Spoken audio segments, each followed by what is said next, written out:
Hello, and welcome to another edition of Your Therapist Needs Therapy. I am your host, Jeremy Schumacher, licensed marriage and family therapist. Here we are. We're doing it. We're here for another week. Shit's tough out there, y'all. Right? I think we can start that off the top. This is an episode about burnout, and so we're gonna start with that. But rarely do I have a singular client concern where I'm like, oh gosh, that would make a great podcast topic. This is like episode 160 something, and I can say with pretty high certainty, I've never thought that during session. This is an extra thing I do. It's never like, oh boy, can't wait to go home and record the pod. Not that I dislike it. It just is not a motivating thing in my life. It's a thing that I do because it's ethically aligned to put out free content. And so, yeah. Burnout. I think I wanted to do a burnout episode for a while. I just hosted a retreat. So coming to you all from, I wouldn't say a well-rested space, because hosting a retreat is not as relaxing as going on a retreat at all. It's probably a net loss energetically for the person hosting it. But that's not me complaining, right? That's me saying, yeah, I still got a weekend on a lovely stay with good food. And yes, I was working. And also, as a neurodivergent ADHD person, doing stuff always works better for my brain than not. So not a complaint. Also not super well rested, but I've been doing therapy for 17 years, generally 18 years. My therapy career is graduating high school this year, which is wild. I don't like that. But I've done this for a long time in a way where self-care has always been something I had to do for myself. I think really gentle, light touch in grad school. I've talked about this in other episodes where nobody really explained how to do it. We were just sort of hit over the head with the concept of it's an important thing to do. But I think as I was navigating the world as a young professional in an economic collapse, trying to make sense of it all, underdiagnosed at the time. I mean, undiagnosed. I didn't get diagnosed till my last year, my post-grad, at which point I was already into my career. I just sort of stumbled my way backwards into really prioritizing my resourcing so that I could do this work without being a bear to be around in my personal life, but also professionally, right? Like, so I didn't burn out, so that I wasn't somebody who was super crunchy. And, I remember in grad school, we're getting off topic early in the episode here. I remember in grad school, we had a guest speaker come in from a women's shelter. And it was just like so apparent that the work had ground them down to the point where they didn't enjoy their work. They weren't optimistic about society being better. They just were like, I don't know, it's brutal. And it wasn't a good talk. And a lot of us were like, she's wrong about like everything, which I think was an overreaction on our part as young professionals, super idealistic. And also like, yeah, the way that she presented was hyperbolic and unhelpful to young learners in the sense that she was just burnt out. And we didn't talk about burnout back then the way we do now. So we were too naive and too uneducated in the real world to be able to assess that. But there was something in it. And I remember that talk still very well, to be like, gosh, I hope I don't end up like that. And I don't remember how old the speaker was. I'm really bad at that game of knowing how old people are. Everyone's either my age or older or younger. Those are the only categories that exist in my head. So I would guess she'd probably been in the profession for about a decade at the time that she was speaking to us. And so I'm 17 years out from that. And I'm not there, I'm not burnt out. I've flirted with burnout. I've had some things that have certainly popped up but never to the point where I'm like going to go give a talk and it's just vitriolic. It's vitriolic about people in the world. It's vitriolic about my clients. It's vitriolic about the work itself. Like, I'm somebody who has a weekly podcast and complains about the systems we live under, and calls out institutions for their abuses of power, and calls out the therapy profession for its broken way. And like, I hope it still comes through, and I hope I do a good job of reiterating that. Like, I really like my job. Like, I love doing therapy, and it's super helpful to the people that I work with. It's helpful for me. It's great that it pays my bills. Like, whenever burnout happens or systemic stuff hit for me personally, it's still resourced in a way where I can do my job. And yeah, so that talk in grad school was really formative to me, not in the way the person probably wanted it to be, but in a way where it's like, hey, burnout is bad. And I think I was just managing on my own, my undermanaged, underdiagnosed neurodivergent brain, where I was getting by at that time, even early in my career, with a high degree of self-care. Working out a ton, as mostly physical exercise at that point was my go-to. But grad school, college, high school, grade school, my whole life had been sports. So I think physical exertion had always sort of been the way that I managed that. And once I got into my career, working shitty hours for shitty pay, because that's what we do to new therapists, I really needed a lot of resourcing. And so I did a lot of resourcing because I liked my job and I wanted to be good at it. I wanted to be helpful to other people. And so the way that I sort of stumbled into it worked well for me because it had to, or I wouldn't still be in the profession. You wouldn't be hearing me talk about mental health. So, but I don't necessarily view it as like success. I describe it as stumbling my way backwards into it, right? And when I talk to young therapists and people who have been in the career for only a couple of years that are already struggling, I think about burnout a lot. And this, I think, was my opening concept here. This isn't an idea from any one client. This is an idea I want to talk about for a lot of clients.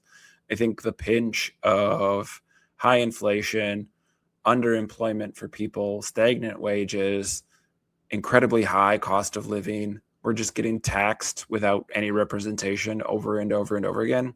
If you paid attention in like third grade, we went to war over that,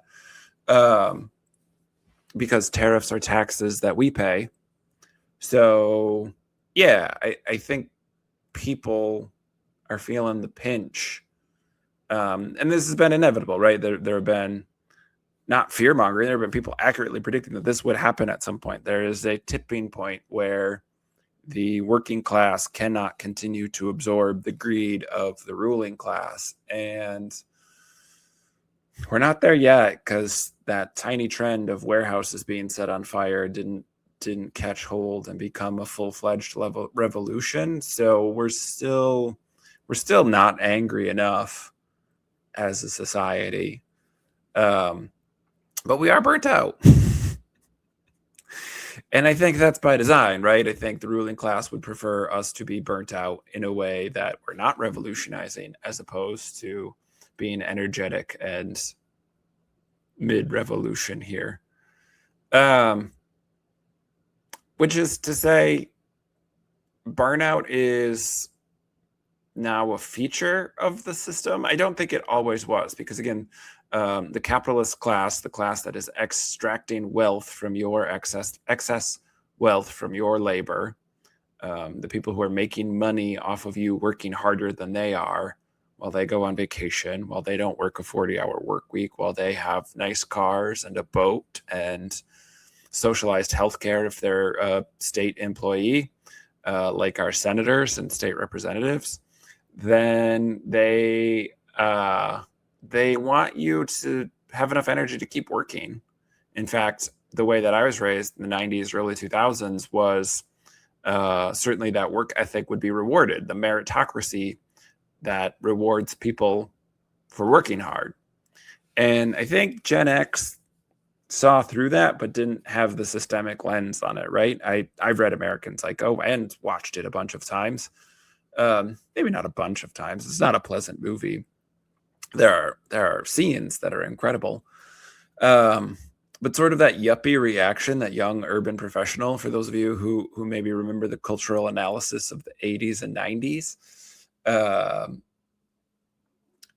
was on corporate culture, right? And it was an analysis of the social climbing that comes with that and how it's not rewarding, right? But it wasn't sort of a class awareness. It wasn't the idea that not only is this corporate culture, this is just work culture everywhere, whether you're a line chef or you're a Wall Street investor, there's a divide between the ultra wealthy and the have to work to live. And even if you're making 6-7 figures, you're still in the have to work in order to live because of the way things are right now. And that class awareness is certainly climbing. It's why the Democratic Socialists of America are winning elections. Unfortunately, not here in Wisconsin. Womp womp. Wisconsin snatching defeat from the jaws of victory over and over and over again. The class consciousness is certainly rising. And again, it's because not capitalism has been bad for a long time. We just have corruption at an unprecedented level, bold-faced corruption. And so it's very apparent to see that, but I don't want to talk about the corruption of the current administration and how inept every single cabinet member and department leader is in our current government, because we don't have enough time, and I don't have the mental capacity to be that angry for an hour with you all on the internet. But I do want to talk about burnout on a more local level, your burnout and the burnout that is prevalent in the workplace with you. And whether you're an entrepreneur, a small business owner yourself, I don't think that excludes you from it. You just might not have a boss above you. Then you're looking at the systems that be the Better Business Bureau and the IRS and institutions that are still limiting where your wealth potentially is being siphoned off to and stifling the growth that you have for your personal finances still exists, even if you're not paying someone directly like a boss. If you're a therapist working a 1099 job, please quit now and go open your own practice. Let's all get class action lawsuits going from the people who are illegally making money off of extracting wealth off of your excess labor in the therapy profession. We should be better as a profession, first and foremost. And then, yeah, if you're working at a warehouse, if you're an Amazon employee, if you're pretty much anybody other than a cop, and I know cops aren't listening to my podcast because you would have quit your profession as well. We're a strong FTP household. But pretty much cops are the only people with good unions. So, and not good unions in a more moral sense, just in that they protect the workers, the laborers. Cops are extracting their wealth off of your excess labor as well because they're state employees. So fuck them. And also, this is not the only reason we say fuck the police. The problem with burnout, the issue at core of today's episode, is that burnout has become an individual problem, right? And realistically, if we're looking at burnout, if we're interested in making progress in this, we have to look at burnout not as a symptom that individuals are dealing with, but as a symptom of a system that is burning people out. It is a workplace symptom. It is a symptom of a sick environment in which we do labor, in which we participate in the exchanging of money for our time and energy. Burnout is a symptom of that system. It isn't an individual symptom. And so that repackaging of burnout and actually selling it back to people, now I just did a retreat, right? We go on retreats. We go to the spa, we go to yoga classes, we take wellness whatevers, and we drink our green smoothies, and we need, a fancy new smoothie maker to extract all of the nutrition from our smoothies, because we sure don't get nutrient rich crops. We're lucky if we're not getting explosive diarrhea from our crops here in America, let alone other places. It's almost like deregulation was a bad idea, a thing we've known since the early 1900s.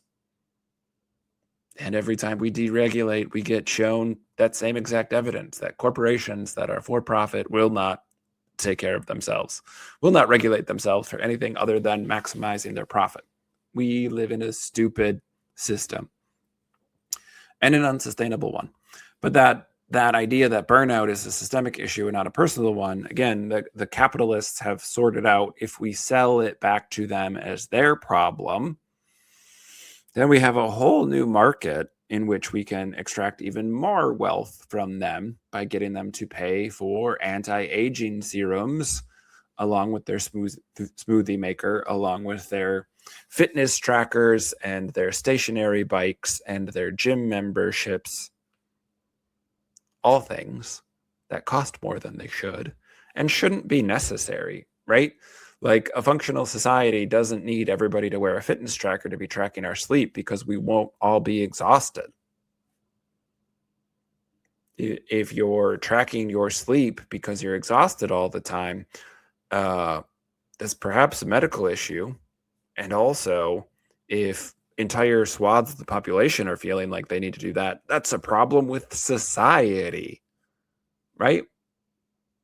Because sleep issues are not that widespread.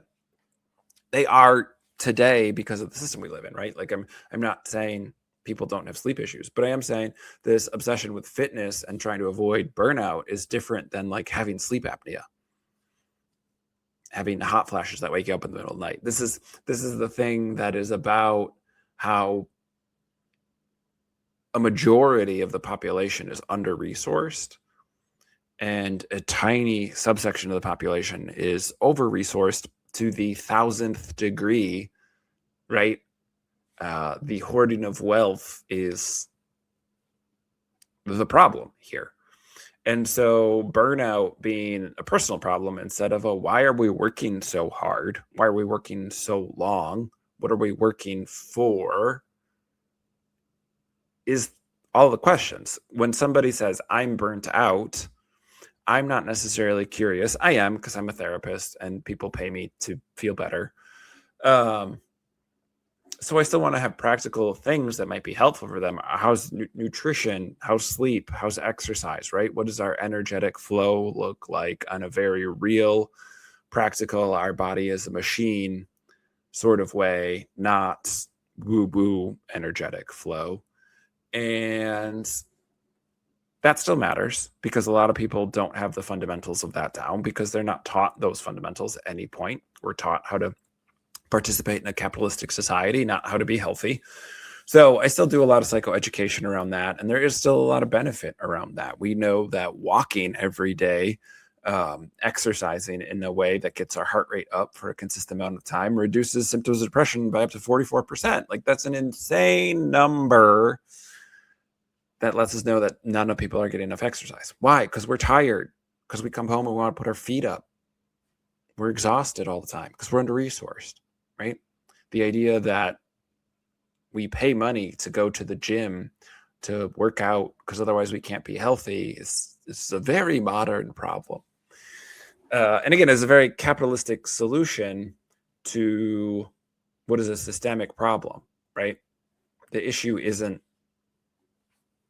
people are eating too much and need to go to the gym to be fit. The issue is people do not have the free time to move and get to know their bodies and use their bodies in the way that they would like to, so that they can be fit and healthy naturally. We live in such an unnatural society that we put bicycles inside facing TVs so that people spend money to go there. I don't know. I don't want to hate on gyms. I have a stationary bike here in my basement with me. you know, it gets cold in Wisconsin. It's hard to exercise year round. But the idea again that somebody says, I'm burnt out. Yes, we can look at their individual energy flow, but what's burning them out should be the question. And y'all know should's an asterisk word for me. According to who or what, yeah, according to mental health professionals. We have too many people who are burnt out, and the only thing that is burning them out is living in modern society. They're not making bad choices. They're sleeping well. Their nutrition is on point. They exercise, and it is exhausting to live in modern society. It is exhausting to try and raise the future generation in modern society. Now, between 0 and 2, I let everybody know your mental health is going to suck. There is no way to be well-resourced while raising an under 2-year-old. We do the best we can with it so that they grow out of that stage with hopefully some healthy and secure attachment points. And, but yeah, we're muddling through that. And it gets easier after that, for sure. But also, I'm not just talking about tired parents here, although that is a piece of it. If we were more community-based society, that wouldn't happen. There's research I just saw the other day that suggests that in more communal-based societies, instead of a singular parent being the only person who holds a baby over the course of an hour, up to like 13 or 14 people hold that baby over the course of an hour. And again, like that's way less stress, way less energy resources directed to raising one child when it is split amongst the community than when it is just one person or the quote unquote made up concept of nuclear family.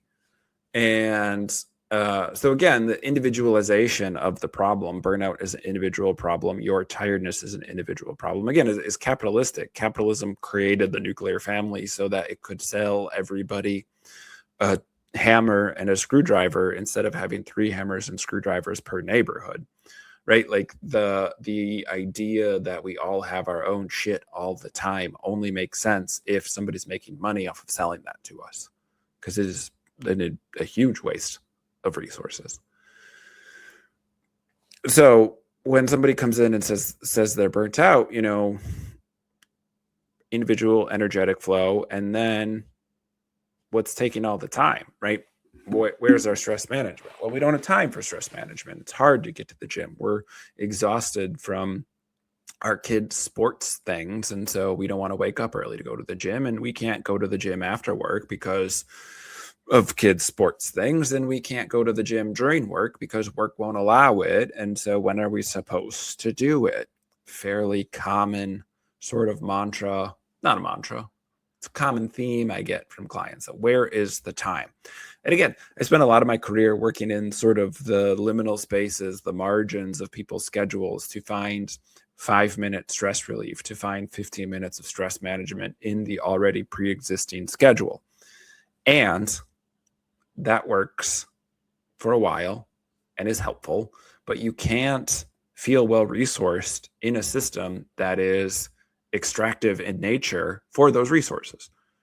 Capitalism can't exist without people being tired all the time. Again, we would revolt if we weren't tired all the time. COVID showed that with the George Floyd uprisings in Minneapolis. When people weren't working, they said, hey, this shit sucks and doesn't have to be this way. Let's go do something about it. And the capitalist ruling class got real hurried with, oh, everybody needs to return to work, which they don't. It's a huge waste of time and energy to go to the office in a time where most of us can work from home. I don't know about most of us, a lot of us. I'm being a little bougie here. You can call me out for that nonsense. I like working face-to-face. I prefer to be in the office because I like the co-regulation and I like sharing the space with my clients. But yeah, I could work from home. A lot of people could work from home. We have a mountain of evidence that suggests we also don't need to be working 40 hours a week. We could work 32 hours a week and have no loss of efficiency without paying people less. It's actually really great, that 4-day work week. where it's been studied in Europe, where it's been studied here in America in small doses with universal basic income studies also sprinkled in there. Like, yeah, the system is fine to be done in a way that benefits people more and is less extractive. But I don't know, a woman of color was running for president, and also there were like 2 trans athletes in high school sports, and that was enough to re-elect the largest con man that's ever existed in the president. And like Ronald Reagan was president for 2 terms, so that's really saying something. At least Reagan was a good actor. Ew. I don't have anything else to say about Reagan, and I don't think he was a good actor. I've not watched his acting. He had dementia and sundowned on camera too. It's almost like we didn't learn our lesson. So, individual responses to burnout. Meditate. On what? Your burnout? Again, like I do breathing practices. I help people figure out what meditation is. I work with a ton of neurodivergence. So explaining a concept like walking meditation, yard work meditation, active moving meditation that works well for neurodivergent brains. These are things that I think are helpful for people. And you can't meditate your way out of an extractive system like late stage capitalism. Thinking about resourcing yourself doesn't make yourself resourced. Emptying your mind and focusing on your breathing does lower your blood pressure and helps your circulatory system and helps stress management. Like, I'm not saying meditation is bad. I'm saying meditation as a practice doesn't lead to enlightenment. It just gets the bare minimum management allowed so you can keep participating in this very broken system. It creates, again, the modern version of meditation is selling meditation back to you as a solution to your individual problem when you are suffering from a systemic issue. You can't meditate your way out of late stage capitalism. Take a bath. Love it. Oh my gosh. Take some time for yourself. Warm, sudsy water. Just luxuriate in it for a while. Lock the door so you're not in charge of any kids or anything. You're not being interrupted. Love it. I'm not a bath person. I'm 6'3" and not exorbitantly wealthy. So to have a bathtub that is actually my size is a silly thing.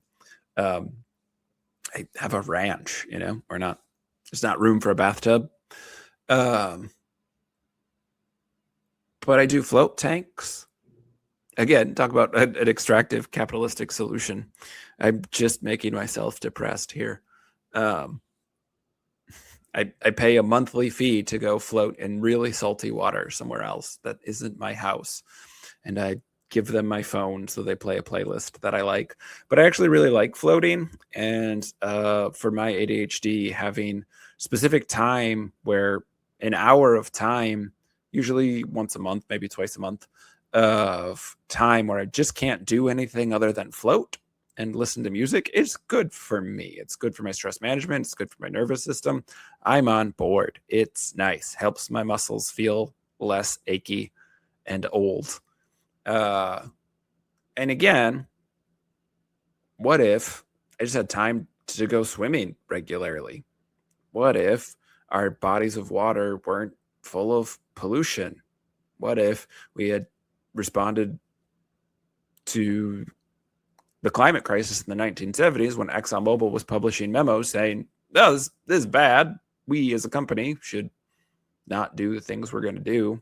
And then they continue to do them. So, the systemic issue there is not don't take a bath. The response isn't baths are bad. The response isn't don't float. The response is this is, again, an issue where there are a ton of natural resources that have been depleted. Now we're building AI data centers to continue to pollute and raise the temperature of our bodies of water. Again, for those who don't know, data centers don't need to use water to cool. It's just the cheapest thing. And they certainly don't need to use our public water because that is a limited resource and one that we need to survive. We don't need AI to survive. We have tens of thousands of years of human experience without it. So, seems like a thing. we certainly don't need to use our natural resources on at a shockingly alarming rate. Other things that we tell people to do, set boundaries. Boundaries are great. Big fan of boundaries. Pretty much all I do in November and December is do boundaries work with people who are going to see their families for Origin for the holidays. Again, I'm in huge support of boundaries. You can't set personal, individual boundaries. Again, boundaries are something we set for ourselves. You can't set individual personal boundaries for a system. You can't say, hey, capitalism, hey, America, you're the bad guy historically, and you're not doing right by me. I'm going to set a boundary for how I'm going to respond to your late stage capitalism. Capitalism doesn't care. Systems don't care what individuals do. Systems care what systems do. So we have this bumping up against of we're setting personal boundaries, individual boundaries, but we can't set it with our boss. We can't say, hey, United Healthcare, you're a bad guy, and I'm not going to give you any more money until you stop being bad. Right? Now, there is the flaw of this line of thinking that when you get to this level of peeling back the curtain and say, wait, this is all made up. Why are we doing it this way? I can't undo that, you know? So if you're tuning into my podcast, I imagine you already have some version of that where we're peeking behind the curtain and realizing the Wizard of Oz is not very magical at all. And you can't unthink that. The way we do things is bad and wrong, so a couple of people can have more money, and that's a bad way to do things. And if we didn't do it that way, things would be better. Again, research has shown that societal collapse would be an improvement for 99% of society. The reason it hasn't happened yet is because the 1% own TV, radio, newspapers, et cetera, et cetera, et cetera. Like, they're steering the ship that says they get to keep destroying the world. They're all building bunkers for when the world is destroyed because they are the bad guys and they will need to hide out. That won't work out for them. Again, but these are the people who name their companies after all of the bad guys in science fiction and think like it's ironic instead of just realizing that they're the bad guys.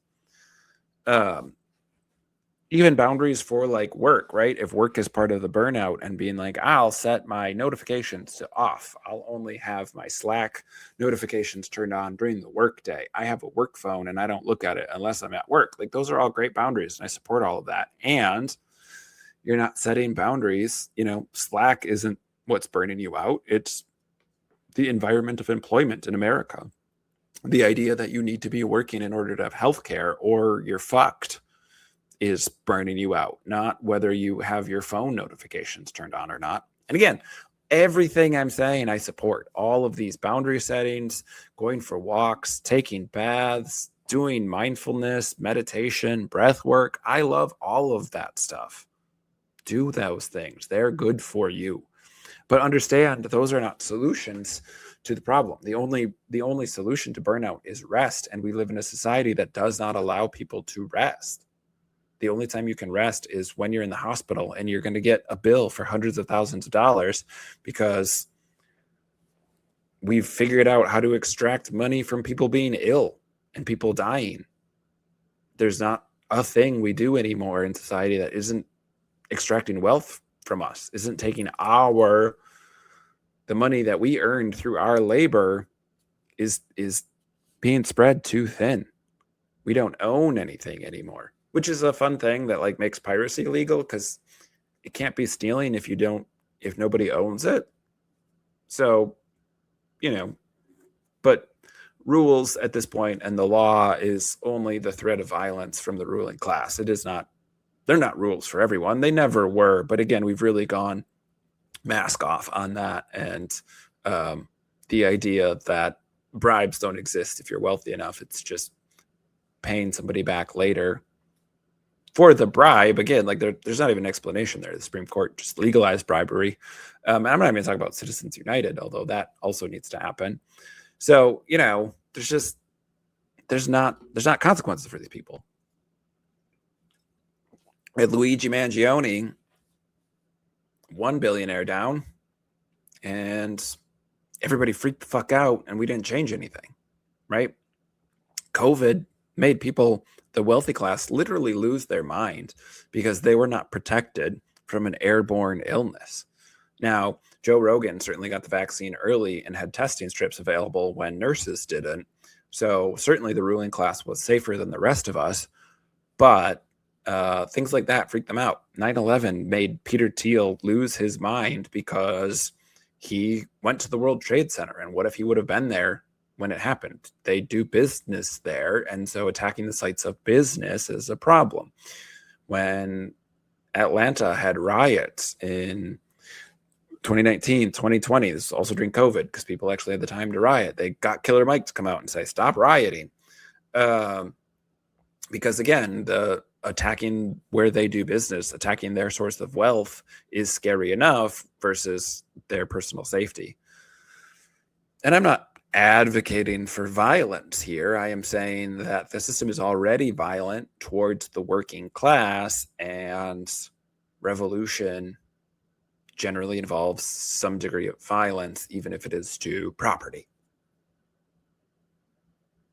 I don't know what like property is for like flock cameras, because I'm not a property lawyer. And so this is clearly outside of my scope of practice. So I'm just thinking out loud here and hypothetically being like, yeah, I don't really know what that looks like. Does Flock own the land that the cameras are on? Flock owns the cameras, and the cities are leasing out the land. I don't know how that works. It's almost like, again, another one of those things that's totally made up. Come see the violence inherent in the system. We learned that in 1973 watching Monty Python and the Holy Grail. I mean, I didn't. That wasn't born until 1988, but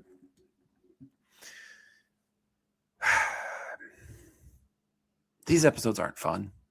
And like, also I feel repetitive, right? I don't know what number episode this is about burnout. But I keep doing them because people keep struggling worse and worse. And there's not relief in sight. I'm not a nihilist about it, but like, if the midterms go off without a hitch, which will be a surprise, we'll have a split government. That's not going to do anything, right? Like, RFK resigns and another Republican steps in. Like, we're still going to have a ton of health issues because we've deregulated the system and let people make money off of it. And they'll make money if it means people get sick. They don't care. Taylor Farms doesn't care. They just went to the White House and bribed Trump. And like, the wealthy people don't care. They're trying to build bunkers. Trump's literally trying to build a bunker in the White House because he's an idiot. The other billionaires who are building bunkers are at least trying to build them on private islands where people have a hard time getting there, instead of being like, this is very publicly where my bunker is. Even like literature on this, I think, even literature that is good and like notes the system is still like autonomy, meaningful connection, reasonable control, recognition, resourcing, recovery time, some sense of agency, that what you're doing is meaningful. Again, like, I love all that stuff. I just don't think that stuff is available under late stage capitalism.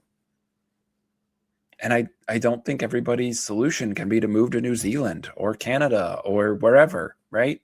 I mean, I've certainly looked into it, but I don't think that's the reasonable solution. You can't have, 230 million people up and leave?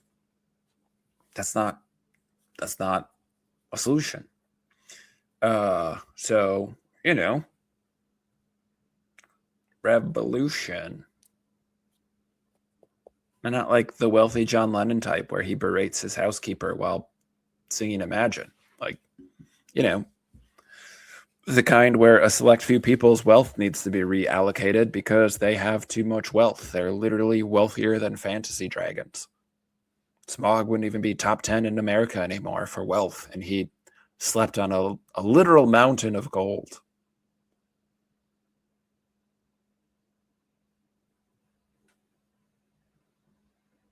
It's I don't know. It's like, it's the reality of it makes me sad, but the reality that like people voted for it because they were scared of somebody at their local gas station having blue hair is like the maddening part. You know, that plurality of Americans would vote for an obvious con man, that a plurality of Americans is not concerned about his ties to Epstein, that a plurality of Americans are okay with overt bigotry, making fun of a reporter who has a speech impediment, that rape isn't a deal breaker for a plurality of Americans, is not a surprise to me. It is a disappointment. But it sure does make being optimistic that we can build a better society with those people, that makes it tough, you know? And I'm somebody who gives a lot of weight to propaganda. As a psychologist, the means of messaging, the internet being algorithm driven, and those algorithms not being democratic or neutral, but easily manipulated by a select few, that being owned by the ruling class, the physical media being owned by the ruling class. Like, this propaganda is a huge issue. It is why the internet is being overrun by AI slop and bots, because the internet was a huge source of available information to people. And the ruling class doesn't like that. That's not good for a select few, and not even like select, just like a very tiny few amount of people. They're not selected by anything other than their own greed. Rulers don't like well-educated people, because well-educated people don't like rulers. So, yeah, they're going to keep attacking the internet, and they're going to keep using our natural resources, and they're idiots, because if you're motivated by wealth accumulation, you're a dum-dum, because that's so fleeting. Like, pick a pharaoh. Oh, shoot, you didn't know their name? They had so much money that they had pyramids built for them, and they got buried in gold, and we don't remember them. Like, it doesn't matter. You can't take it with you. You could make the world a better place than you found it, or you're just an asshole. And we have a bunch of assholes who are in charge. And we don't need to have those people in charge. Uplifting theme song. I'm not a musical person. The optimism here is the more times we have this conversation, the more people hear these conversations, the more these things settle in, and the less that we're trying to solve our own burnout, and we're directing that energy towards systemic change. And like, that is what we need, right? Systemic change comes from systems changing, a group of people making a system that works in opposition to the current powers that be. And that's not just like voting, right? Like, it is voting, and it's also showing up for your neighbors. It's protesting. Don't at all. Jeremy would never advocate for destroying property that doesn't belong to you. Protesting, flock cameras, going to your local city council. Like, again, a lot of stuff is organizing on the local level, because that's where a lot of like horrific shit is happening. Flock isn't trying to pass through the Senate. They're bribing your local politicians to get put up. They're buying and paying for the local police to protect their shit. And then the police are turning around and abusing that technology, because of course they are. It's August 24th when I record. This episode will come out August 26th. Look at me working really far ahead. More school shootings this year already in August than trans athletes playing in sports. More police officers being arrested for abusing flock technology than trans athletes being in sports. Way more police officers killing people's pets than billionaires have been killed this year. So, you know, we're doing things wrong. But yes, on the local level, I got off track there. Statistics, my brain really likes them, but they're really depressing. Statistics will inform some really easy decisions for us when we are serious about having a better society. And again, using those statistics and pushing back against the nonsense and the propaganda at the local level, at the regional level, at the federal level, at the worldwide level. Like, yo, we're in this together, and we are letting a couple of corrupt assholes burn through all of our resources, and we should stop that. So, I support you and I see your burnout, and I don't want you to exert all your energy in solving your burnout when you're going to keep being burnt out until we have a more inclusive, more supportive, more altruistic society. And that is possible. There's a ton of statistics that say, hey, here's how we could do this better. It's not a question of how, it's a question of when. When are we going to make it be better? Because it's super arbitrary that we're allowing a couple of assholes to not have a better society. I'm optimistic about that. I'm a burn it down kind of person, though. In like Seth Rollins' theme song is a banger, not, again, advocating for violence. Because I love pro wrestling and gotta work in a reference every episode. There's that's a pretty good redirect there. I'm pretty proud of that. Solving burnout is not a solution to just rest and recover so that you can return to the rat race. Build new systems, small on the local level, and then widening out as your resource to do that. Me too, gang. We're all in this together. That's probably trademarked. That sounds like a theme song, but I can't place what it's from. Seventh Heaven? Ew, why is that in my brain?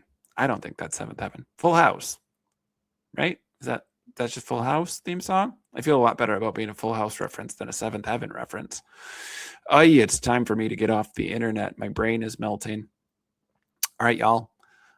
Take care of yourself. Take care of somebody else. I have so many guests lined up. And when I say that, I mean a dozen people all said yes to being on the podcast. And then I got overwhelmed that everybody said yes. And I still have to schedule a bunch of them. But they're committed. So that's fun.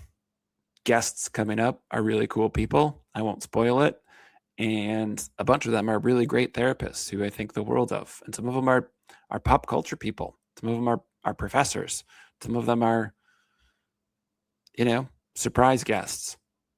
So come back next week to see who I get, or listen to me gripe about late stage capitalism. If that makes you feel a touch more sane, love it. Go check out my YouTube series. I'm actually really happy with it. Divorced Dad Rock is ongoing right now. I'm having a great time with it. And I have 2 episodes left of that series, and then I can finally record some fun stuff for YouTube again. I mean, this is fun, but in sort of a like, isn't Nickelback a terrible band sort of way. Okay, go do that. Go take care of yourself. Take a bath. Go for a walk. Meditate. All that stuff is great. And then let's put that extra resourcing we have from those things towards the revolution. Party on, party people. Take care of yourself. Take care of somebody else. Peace.